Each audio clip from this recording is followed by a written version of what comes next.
somewhere like the last 10 years, the NCAA just sort of became the enemy of some force of power somewhere. Some sort of force of power somewhere. Just decided the NCAA is not good anymore. And boy, they have been dealt the law hard and good every year since then. For like 150 years prior to that, from like Teddy Roosevelt until present day, everything just swimming along perfectly for the NCAA. And they can't buy, literally, a win in court over the course of the last decade or so.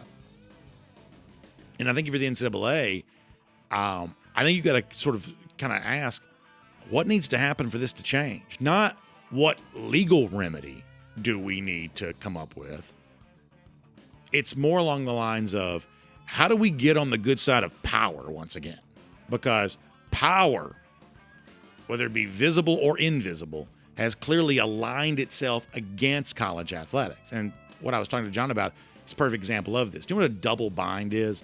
A double bind is sort of damned if you do, damned if you don't. When you are accused of not taking care of your football players on sort of individualistic, capitalistic grounds, but also not taking care of your other sports via Title IX on kind of like collectively socialist grounds, like that's a double bind. Like, you got to pay the football players all they're worth, but you also have to pay the same amount of money to the other athletes in other sports, even if they're not worth that.